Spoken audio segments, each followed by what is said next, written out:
and welcome to Who Dares Rolls Mumbo Jumbo for this actually March the 24th. Unbelievably, yes, it's March the 24th. It is a Sunday morning. It is very bright. It's been chilly the last couple of days. It's been a while.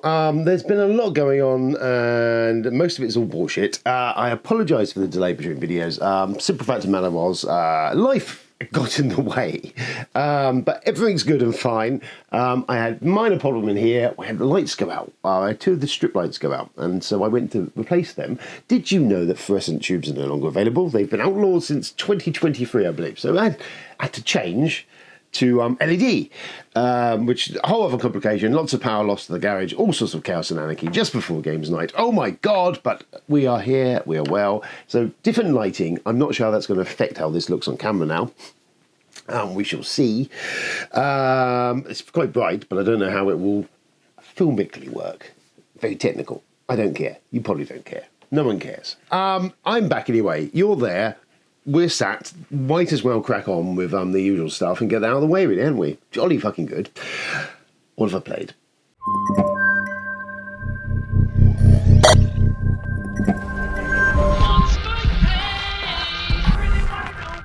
So played, Terraforming Mars we played again the other day, and I like Terraforming Mars. It's a solid game. It's a tableau builder. You're essentially terraforming Mars by getting cards, playing cards out, and then using those cards. Either they have a one-time effect or buff that you can use once around every round, or an end-game score thing or something. So you're essentially just getting lots and lots of cards to generate an engine here to do the terraforming. Lovely. We all know that anyway. So yeah, just really, I've come down on now. I mean, I've stripped my game down to I don't play with Venus anymore. I think it's utterly superfluous, doesn't do anything really, so I dumped that out. Turmoil, we played like once or twice when I first got it. Absolutely fucking, it just, I would like to revisit the Turmoil expansion to see if that in isolation with the base game and Prelude is any good, or if was it, and I felt it always was, a step too far. It just over convoluted everything. So anyway, yeah, I pretty much just played with Prelude in mind and the colonies, and that's it. I do at some point need to pick up the extra maps, but I haven't done that yet, and I still haven't, and at some point maybe I will. But there you go, Terraforming Mars. Really enjoyed it. I had a really stonky game, played really well. I did very well. It's the first time I've won that for a long while. But it will lead me into a different conversation about something else momentarily. But yes, Terraforming Mars, if you've not played it, hold that thought. I'll come back to that. Escape Plan, we played that again. I think it's really, for me, it's the one Vita Lasada game that I really enjoy. It's one that is easiest, I would say, to teach. The least heaviest. Good idea, great theme of you escaping from a city with your ill-gotten gains. And how, there's a couple of different ways you can go about that. And I like how it all works. And it works very well for me personally. And it's quick, it's easy, it's fun, has a nice layer of to it. But the theme and the mechanics and all that work really well. I really enjoy it. Of all the Lasadas, I've tried a few of them. Ben had a few of them. We played Weather Machine, the less said about that, the better. What else has he got? Kanban, I need to play it again. I thought it was okay. On Mars, again, we need to play it again, but I felt it was okay. But this is the one that kind of stuck with me. And I really enjoy it. Really enjoy all of that. And then the other night we played Ark Nova. Now, Ben picked this up a little while ago. Me and him played a two-player game of it just to get a feel for it. I really enjoyed what it was doing. And he's been gnashing at the bit to get to play another game of it. And then all the Friday nights subsequent to that. But 5 players, so we couldn't. He bought it last night, Friday night. And I sat out. Well, I kind of rubbernecked and back seat drove Robbie's game of Ark Nova. So we play a 4-player game, and I won't personally play, but I kind of oversee, become the games master and rules lawyer, which much to Ben's annoyance a few times when I pulled him up on him accidentally doing rules wrong. But yeah, we play that, Ark Nova. It is, so talking of Terraforming Mars, it is the same sort of thing, same sort of idea, with this tableau builder engine you're generating. basically to get victory points and build a zoo on your own personal map rather than a shared one in the middle of the board. I did touch on this, I think, in the other video last week. The main additions to what it does on top of Terraforming Mars is this track, this kind of board that you pick your cards on. You select, you've got 5 cards, there's 5 slots, 5 cards, and each of the cards give you an ability during the game. A thing you can do, like drawing cards or playing out cards or using your meeples on the separate meeple board or doing other stuff. But there's all these main things, building structures. There's these main things that you do, and it's... I like that process as they rack up on this 1 to 5 chart. The higher up the chart they are, the more powerful they are, but once you use them, they drop back down to the end of that row, and you have to kind of build that up. And it's a nice kind of little bit of business that you're doing on the side, just for your own personal sort of, ooh, why am I doing this? And I suppose it does, in some ways, turn a little bit into a game of solitaire, I suppose, because you've got your own board, you've got your own maps, you've got your own stuff, everything you're doing in front of you, as opposed to, which is your own zoos, kind of what you're doing. Whereas in Terraforming Mars, you're on a shared resource, a shared board. I'm doing a lot of this, which is a terrible idea, because the autofocus is going to be going, what the fuck? So, anyway, yes, I like all that additional bits that it does above and beyond what Terraforming Mars does. So they played a game. I mean, I rubbernecked, as I said, through Robbie throughout it. And it was interesting to see how his brain percolates versus mine. I mean, granted, that was his first play, and it was my technically second play. So at least I had an idea, an inkling of kind of what I was doing with it, and I did steer him in some directions. He didn't win. Ben won, but then Ben's played about a few more games of this. Shock horror. But yeah, I really, really, really like Ark Nova. It is one, after me and Ben played it the first time, it kind of went through in my head for a while and kind of just sat there and just kind of... and it was nice to see it back to the table again and kind of abstractly get another game into it. I do want to play again. I really enjoyed it. I know Tony's on the fence about interest in it as well.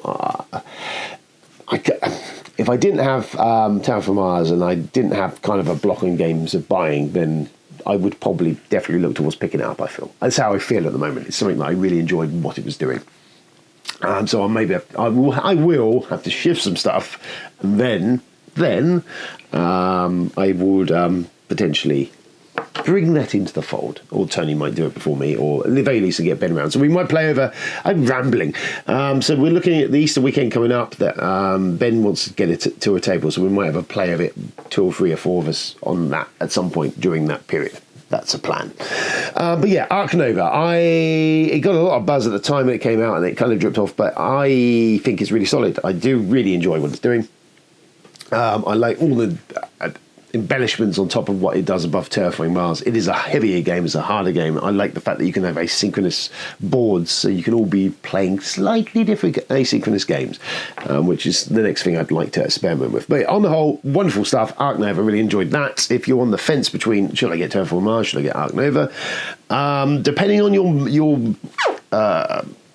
muggle status, if you're fresh to the board game sectors, then maybe look at definitely Terraforming Mars as the lighter end of it, the base game, or even there's the dice game out now, and I think there's the other one they did, Ares Expedition, which I don't know about that, which is similar-ish. But maybe the dice game or Terraforming Mars. Ark Nova is definitely the heavier end. If you've played them and you like that idea, Ark Nova.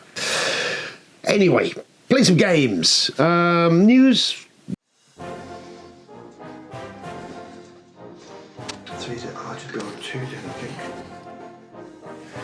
So just building 2, which cost me 4.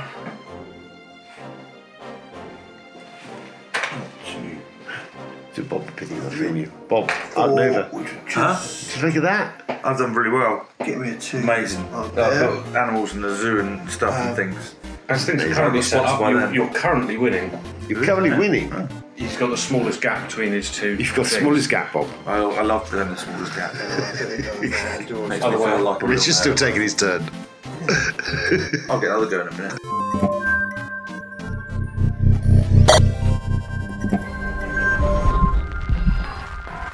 Here is the news. News. So big news. Well, number one of the big news is the Robinson Crusoe Collectors Edition has finally been delivered after I think 3 years. I didn't back it. Because I took a look at it, and ultimately what it really was adding on top of everything else was a bunch of plastic miniatures and bling. And I've had that game for a while, and I don't think it needed it. So I wasn't inspired by that. The only thing I was vaguely interested in was they had like a very quick start guide and maybe a revised rule book and the book of adventures, but that was pretty much it. And ultimately, if you wanted to get those bits, you couldn't easily do it, and it was expensive, so I went, fuck it, I'll keep what I've got. Robinson Crusoe. So there's been some gnashing of teeth since this has come out. I mean, it's 3 years it took to come out, and I've seen some people posting that the gem on the whole, there's some disgruntlement about just a lot of it, quality of life things, minor things that could have been done better. Or the insert is shit, or there's some card quality issues, or some printing issues, or or the miniatures, all right, or the camp miniature is a bit, yeah. And a lot of, and I get it, because it's taken a while to get here, and you kind of would have expected to have like the definitive, and I think to all intents and purposes it probably is, although I would rest my case on the fact there's a perfectly fine definitive edition of it that came out a few years ago, which led me to the history of Robinson Crusoe, because it has a storied issue. It is, I think, it is the big Portal game. It's that foundations of Portal game. Without Robinson Crusoe, Portal games as we know it would not exist today. So it would make sense for them to go back, revisit their evergreen title, their where it all started, and bring out an absolute shiny, beautiful, polished edition. And it's a bit of a shame, by the sounds of it, that they've kind of failed to do that. But when you look at the history of Robinson Crusoe and Portal games, you've got to go, well, is it that much of a surprise? So, I mean, just going for it now. Robinson Crusoe, which I have my first edition version here. So, Robinson Crusoe 2012, this came out. It was originally published, I think in Polish only, maybe English, but I'm pretty sure it was only Polish, by Portal, self-published by them. Around that Essen. Z-Man, they then sold the rights, the American rights, English-speaking rights, to Z-Man Games, and we got this edition of the game. This came out, I mean, Z-Man published Portal's version, and it was...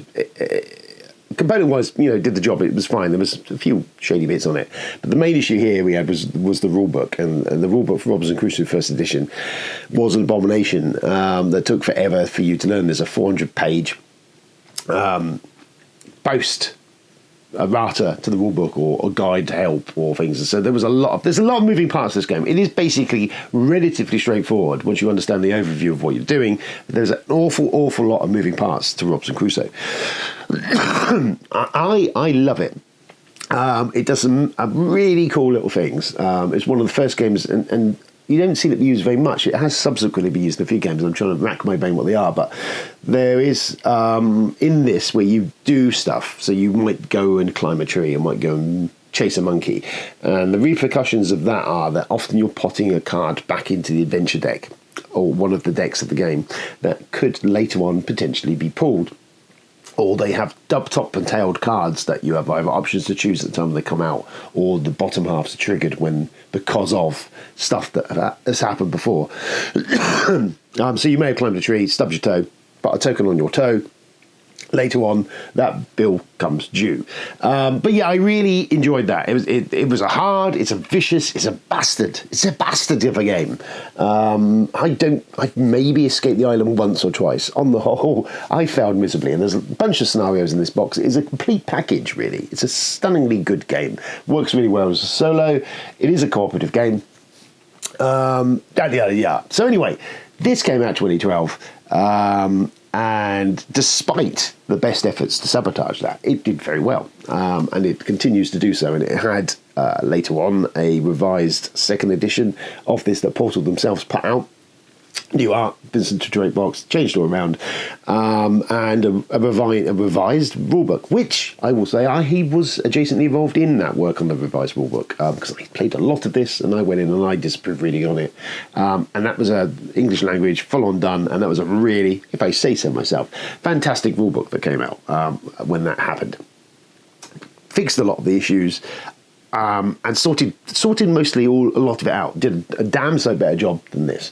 And then Paul themselves came back at it to do First Martians, which was essentially should have been a victory lap. It was their intent to essentially do Robinson Crusoe 2.0, but on Mars. Robinson Crusoe on Mars. And that was a disaster, really, if we'd be honest with you. It did repeat nearly all of the problems from that first edition. Terrible rule books, loads of rules problems. There was apparently some mechanical actual issues with the game. It was a mess, and it should, as I say, been a victory lap for Portal, because it's their game, the game that built the Portal house. So you would think honouring that, and doing that, and doing a revised 2.0 version of that on Mars was a just total and utter slam dunk. There we go. I've never played it because I was initially like, ooh, about it. But I'd also went, oh, I'm going to hold fire because I remember that. And a lot of people didn't. A lot of people got burnt. And that happened. So you would think this version, this Collector's Edition version, is a chance to right all those wrongs and get it right. And by the sounds of it, to a certain extent, they have. And by the other hand, they have not. So... God bless you, Naxi. God bless you, Portal. You keep on trucking, boys and girls. But yes, I've still got first edition. It's fine. But yeah, if you've got it, what do you think? Is it all right? I mean, ultimately, if you're inspired and want to play Robinson Crusoe, just go and buy the revised edition, second edition game. There was everything in that box that you need. And I don't feel you'll ever probably exhaust that unless you're playing it repeatedly, week after week, month after month. You will get some mileage out of that box, and then you could potentially go and look at some other stuff. Moving on, Six Siege. So Six Siege is delivered in a shocking turn of events, which I would eat my own hat on. Mythic Games have actually delivered Six Siege. I mean, you had to pay for the privilege of getting that, and I'm starting to see stuff popping up in the Book of Face, people's versions of it. Now, I personally, I don't know how you feel on this, but had I paid the ridiculous fucking ransom on this game, and it was, I think, almost the base pledge again they wanted on top of everything else to get this game, I don't think I personally would be maybe shouting too loudly about it, because I'm a bit of a mug. I'm really surprised. I've seen a couple of posts of one person who posting pictures that they played it, were unaware of the controversy around it, which I'm sat going, huh? Did you just blindly pay the... I don't understand. Anyway, well, it arrived. I mean, who knows? I mean, we're not going to get an actual honest opinion and review of this probably for about a year or so, because at the moment people are just going to like it. It's the Emperor's New Clothes at this point. Anyone who's got it is going to have to find something that's joyful in it. I hope it's good. To a certain extent, I do hope it's an enjoyable game. I hope you feel like you got your money's worth. I still feel, all those people that sat there won't be opening the boxes, won't have their product, have lost money. I mean, they paid Mythic Games money and never got the game, never got anything. So, that sits in a lot of people's craw, I imagine, out there. So, I don't know. Well done, Mythic, on delivering your game. I think this is probably it for Mythic now. I know we had the kerfuffle over Simon when they changed the games over to them, sold them over. I think there's still one outstanding one with them. His name escapes me. Mythic Bells? I don't know. They've got something I can't see at this point. Who knows? Fuck them. But yeah, R6. So yeah, what's your thoughts and opinions? Did you back it? I don't imagine you did. A couple of you were on the fence about paying the ransom. And how do you feel about that now? Mythic? Other stuff going on adjacent to that. So this, I picked up this. This was on Bargain Max, something like that. Anyway, 25 quid. Absolute steal. Risk Legacy, this was the first Legacy game I ever played, and it blew my fucking socks off. And it will be over probably about 10 years ago since we played it as the original group. And this kind of led to everything you see here now and there. The Mike of today would not be here without the Mike of the past introducing him to this. Whatever the fuck that means. Risk Legacy, cracking up. I picked it up because it was cheap. And I thought, hey, Tony and Jeremy never played it, and me and Robbie have lamented more than once on like, what a fucking good game that was. And it was. It's a cracking Legacy game. You should pick it up for 25 quid if you've never played it, because you are getting a steal, and you will enjoy that immensely. If you like your Risk, does all that and then some. So hopefully we can get that to the table, and I look forward to revisiting that, and I'll do some videos when we get around to doing that. That will probably spoil it, because frankly it is 10 years old now, so I think we can get away with that. And anyway, previously I did put out a podcast with loads of spoilers on it and everything else. And so anyway, but this is irrelevant because you probably can't find it anymore. Risk Legacy, really good. Really enjoy Risk Legacy. Lovely jubbly. Other than that, I watched a few things. I watched Poor Things on Disney. Everstone won an Oscar, a well-deserved Oscar for it. Fantastic. It's what if Tim Burton made a really dirty movie? Aesthetically, Yorgos Lanthimos, crazy man. He did a few movies, top of my head, I can remember The Lobster and Killing of a Sacred Deer, all quite fascinating, but this is a real leap forward for him in both the art and design and everything else. Kind of a retelling of the Frankenstein story to a certain extent. I won't really say much more than that, other than it goes places, made me chuckle more than once. Emma Stone is fantastic in it. The cast generally is fantastic in it. And if you like your kind of weird, sexy horror, then you don't get much weirder, sexy, or horrific than the Poor Things. So give that a punt if you like. I also watched Clears the Flower Moon because I had a couple of months of Apple subscription, which I tore through for All Mankind and Slow Horses. Slow Horses, brilliant. All Mankind, wonderful. Clears the Flower Moon, Scorsese's most recent opus with De Niro and DiCaprio and Lily. His name escapes me. Did she win the Oscar? I don't think she did. I think she got a nomination. I can't remember now. Anyway. Yes, Clears the Flower Moon. It is based on the historical fact of essentially a land grabbed by a bunch of white dudes from the Native Americans, and how they basically systematically murdered a tribe and did other shenanigans to take control of oil-rich land from them. And this movie is that. I didn't know what I was expecting of it. It's Scorsese, and you always think, and it is a long movie. And it's a weirdish movie in how it kind of comes at you. It's Scorsese. I mean, you can't go on. I don't think it's one I'll watch or revisit many times. But it was something. It's one of those meandering, weird kind of. Yeah, I don't know. It's Scorsese doing Scorsese late in his career.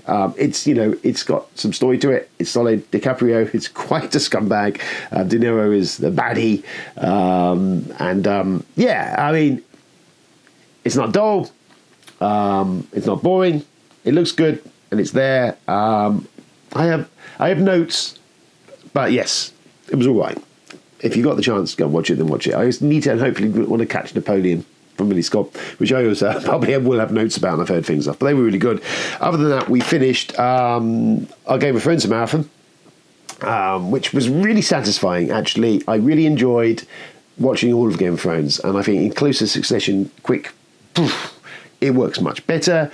As long as you kind of detach your brain towards the end of that, this is where we're going to Hollywood style, we're going to some popcorn, we're getting this, bringing this into the finish. And it did all of those things. I think it still does subvert expectations towards the end. I always felt originally when I first watched it a few times that one of the bigger issues were that they'd subverted fantasy tropes for so long that they ultimately couldn't towards the end of the story. But actually there is bits and pieces going on there. But yeah, I think it really holds together. It holds together much more than even I remember it doing. And I didn't have that many issues when it first came out, but I really enjoyed it. If you've never seen Game of Thrones, then why? Because it is well worth your time and investment of watching. It is an epic show, and there is some. When it's good, it is fucking good. And on the whole, the amount of actual duffer episodes in that whole run, when you're actually looking for sheer entertainment and what's going on, there's very few of them. And I enjoyed it a lot. And a lot of the decisions made in those last couple of seasons work better, sit more comfortably with you if you're watching it in a run. And you've seen it before, maybe. This is like my second watch of the whole lot in one whole chunk. But yeah, anyway, blah, blah, flacca, blah. Game of Thrones. Really enjoy Game of Thrones. We're now going to start watching House of the Dragon, so we watched one episode of that, which I really remember that being fantastic. And it didn't look gorgeous watching the first one again. You see, wow, they did not hang around, did not hold back on that. There was something else I was going to say. Oh, Twin Peaks. I'm just going to start a rewatch of Twin Peaks. So me and son number one have started the Twin Peaks watch because we watched House of the Dragon, and then I said, we should watch this. And I haven't watched Twin Peaks for a very long time. So we're doing that. And that's it, really. I, again, apologise for the delay in videos. I say, it's lots of stuff. Snot, technical faults, all sorts of carnage. But we're here now. I'm here now. You're here. I'm there. No, you're there. I'm here. And the video's happened. I will hopefully try and get back more on a more regular keel of this. But for the time being, stay safe out there. Play games. And look after yourselves and everyone. And be nice to people. Be nice. Apart from Mythic games. Mythic games can go fuck itself into a small dark corner and then fuck itself a bit more. And then when it's finished fucking itself there, could probably just about manage to squeeze one more, fuck itself into itself. But apart from that, that's it. Goodbye.